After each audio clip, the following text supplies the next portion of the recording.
past DC Governor Anthony. And we love Wellington. That's the main reason why we are back here to visit the district.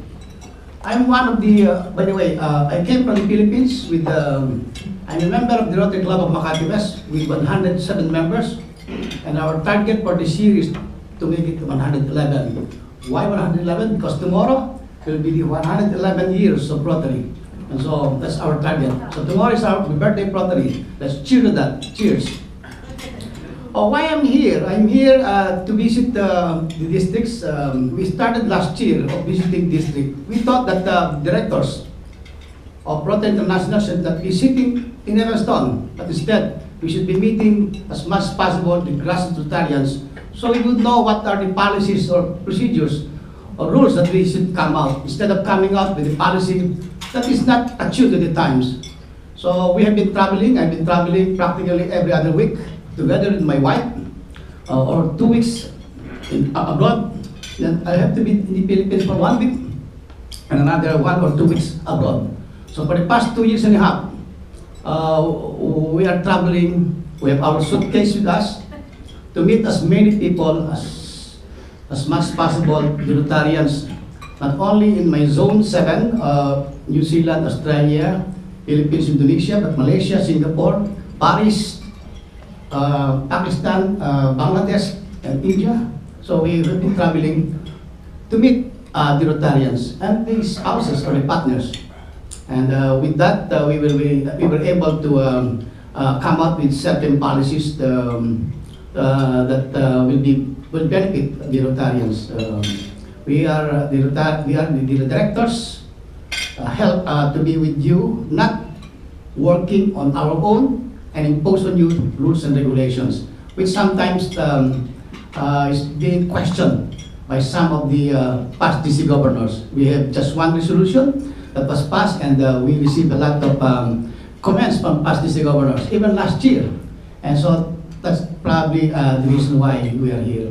I visited almost 85% of all the districts in my zone. So I have 15% more of the districts that I have to visit in the next 4 months. Again, thank you very much, and thank you very much, President Kerry, for receiving us, and to all of you, Rotarians and spouses, thank you for the benefit given to us, for me to share with you who am I and what we are doing in Rotary International. Thank you and good afternoon.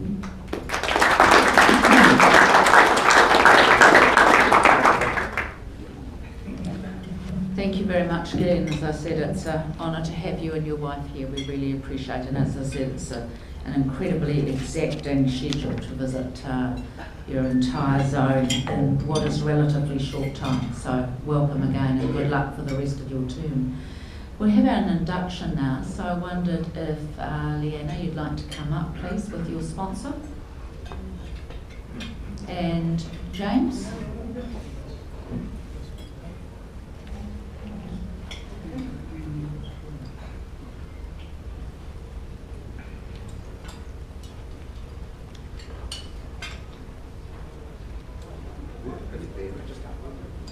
Don't let him make you stand behind him. He's always trying to hide people in the shadows.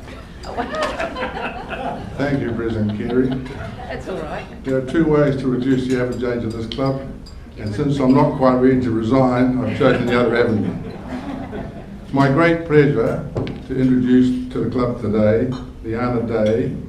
She's the co-founder of the Heart of Wellbeing and the Director of Positive Social Impact. She's an adventure mountain runner and a big fan of rebellious business models, ones that put people and planet over profits to solve the world's tricky little problems. Leanna has lived and worked in Maoming, China, teaching and assisting in the running of the city's first English language school, and speaks conversational Mandarin. She has extensive management and business development experience with one of the world's largest travel agency groups, achieving global sales award recognition. Leanna co-owns a master franchise for the multi-award-winning brand Green Acres, sits on the Heart Foundation Wellington Volunteer Branch Committee, actively champions women's and workplace heart health and is a member of the New Zealand Association of Positive Psychology.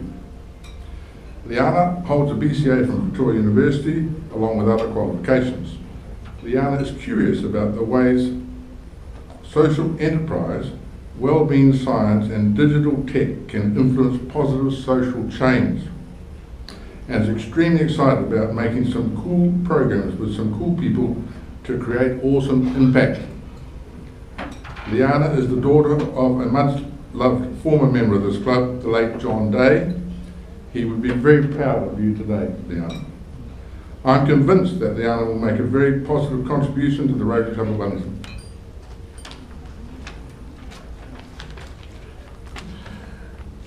Leanna, you're joining our club as a member after your application was endorsed by the board and then the membership of the club. We've endorsed you becoming a member of the Rotary Club of Wellington because you've shown yourself to be a worthy representative of your vocation, committed to the ideals of Rotary, and are clearly willing to do your part in putting these ideals into practice. Since Paul Harris convened the first meeting in Chicago in 1905, Rotary International has gained a reputation that is unmatched throughout the world. Our principal motto is service above self, and the objective of our club and other Rotary clubs is to encourage and foster such service. All members are aware that everything we do is guided by our four-way test. Is it the truth? Is it fair to all concerned? Will it build goodwill and better friendships? Will it be beneficial to all concerned? You are now a full part of this international Rotary service team and are joining 1.2 million Rotarians in 34,000 clubs around the world. Your proposer will have outlined the expectations we have on your attendance at our lunches and your involvement in our extensive range of committees and trusts, and will act as your mentor in your early days of Rotary involvement. We'll do our best to ensure you enjoy your Rotary journey with our club, and we value your help in maintaining the robust standards our club have achieved. So, Leanna, a very warm welcome to the Rotary Club of Wellington as a new member. Now this pin that I'm going to give you gives you access to 1.2 million clubs, is that about right? 1.2 million, 34, members, sorry. How many clubs is there? 34,000, there you go. And you've been to a whole heap of them. So it gives you access to clubs throughout New Zealand and of course throughout the world. This is your name badge, and it will end up with a red star on it so that people know that you are a new member and might need more support than people that have been here a longer time. And I hope that you're going to gain well, you will gain stimulation and a sense of contribution by the effort and energy that you both give and receive by being part of this club. So I'll also give you this pack of nighttime reading, which you'll get tested on by William next Monday. So good luck, and thank you very much.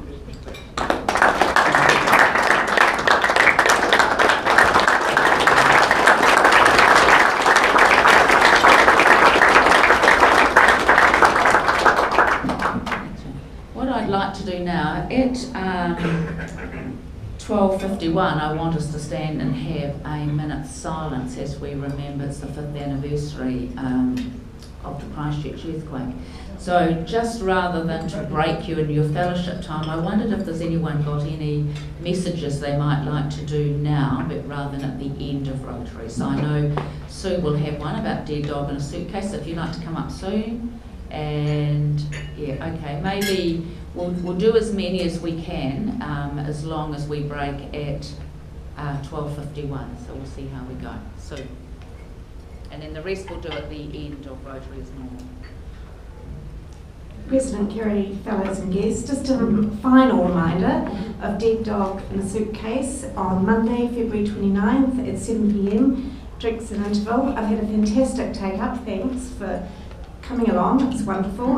We close off tonight at 5 o'clock, so we can get all our tickets sent out to you. And don't forget that the festival is amazing, and there's lots of other shows to go to too. Thanks.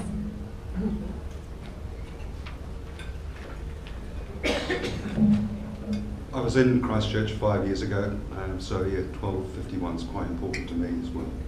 On your table, you'll see that following on from last week's membership push, We're grasping the nettle, and we want to try and get as many prospective members, particularly those that are on your hot list, to come along to the next Thirsty Third Thursday. So that's on Thursday, March the 17th, the Wellesley Boutique Hotel. We'll be providing drinks and nibbles. Please put your thinking caps on. We want to, we're already ahead of 111, but our target is 200. Wow.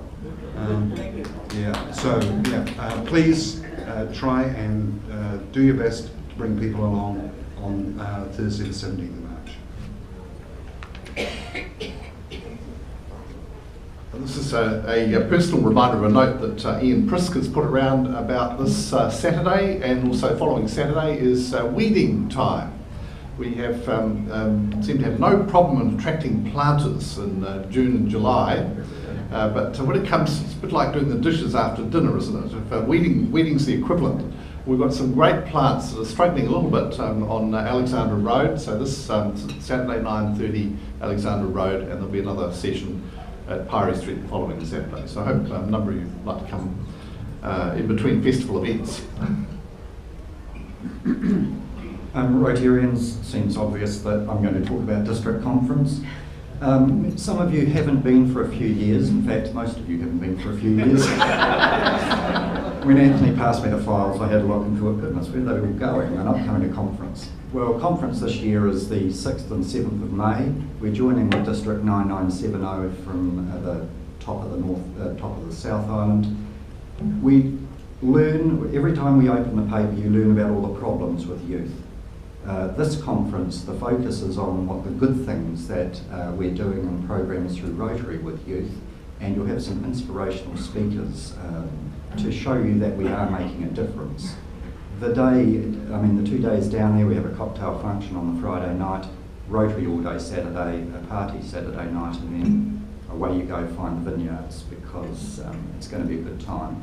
So I do hope that if you haven't been, that you will consider reconnecting with District, reconnecting with Rotary beyond this club, and see what's going on around the world. Thank you. That was very timely, Simon. It was on my list, so I don't need to do it now. But suffice to say that Mark Wheeler, President-elect, is going to be leading a group, and he doesn't want to go on his own. So he's not here today. I've no doubt that he's going to start shoulder tapping large numbers of you to join him in Nelson 5th and 6th of May. William, did you have something as well? Yes.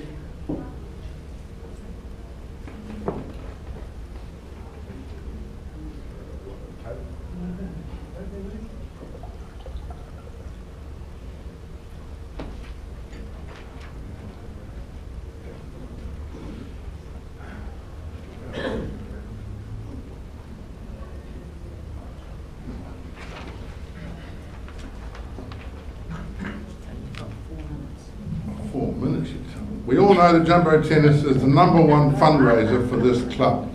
Where's Helen? Helen's in Australia. These days we're aiming for $30,000. About 40% of that comes from the raffle. I'm sorry, I thought I was going to have the raffle to go up there, but we're very grateful to our generous prize sponsors. At this point in time, we've sold 70 books. 174 books have been allocated to members, 2 books per member. And if you don't return those, we don't want you to return them, we'll just charge your account for the 2 books, and you will be the lucky one, I'm sure. Almost all the prizes have been won by Rotary Club members in the past. There's a long list. Helen Algar has won it about 4 times. John Preble, Ewan Wright, I won it. Lee Johnson, Rebecca, John Fletcher, Charles Finney, Johnny Johnson, Jane McCann. I couldn't find a few years. If you've sold your 2 books and need some more, please see Rebecca. Or if you didn't get them, please also see Rebecca. If you're a new member, Leanna, I'm sure Rebecca will have 2 books for you. Thank you all very much for your support. Is that all you need to say? Thank you. So I imagine William will be be speaking for the next few weeks because Helen's away, I understand, until the week of Jumbo Tennis. So thank you, because it is our biggest fundraiser and we really do need all of you to support it, please. The last thing from me before we do stand for a moment's silence and remembrance is that next Monday we're going to start at 5, so there's no Rotary lunch next Monday. We'll start at 5 and we start next door with drinks and nibbles, and I can't remember what we get charged, I think $10 a head, and that includes nibbles, and then you buy your own drinks at the bar. And at 5:30 we'll move in here, and Jeff Dangerfield, the immediate past Chief Executive of NZTA, is going to be speaking. Now he knows with our 5th Mondays that this means he can speak freely and openly, there are no media, and it's Chatham House rules, so he doesn't have it reported outside. So I've told him anyway. He is going to tell us about probably the national roads of significant strategy, but then he's going to zone in on what's happening in Wellington, particularly around the roads that are under construction, but more importantly what's going to happen with the Mount Victoria Tunnel, the doubling of the widening of the Terrace Tunnel and the Basin Reserve, since the decision was made upon appeal as well to turn it down. So he's going to talk about those things, and when I approached him and thought about the demographics of the club, I thought you'd all be incredibly interested in what he has to say. It will be finished by 6:30, which gives you a good solid half hour to walk down to the Opera House to watch Dead Dog in a Suitcase. So those of you that made commitments to buy tickets from Sue, you can do both things next Monday. The 5th Mondays are working really well. We're averaging about 50 people. It would be good to get more. It would be very embarrassing if we got less, because Sue's convinced you that you can't do both. So I'm here to tell you we can do both, and you get to hear an amazing speaker as well. So I think that brings us exactly to 12:51. So could I ask you all to stand? This is a private remembrance.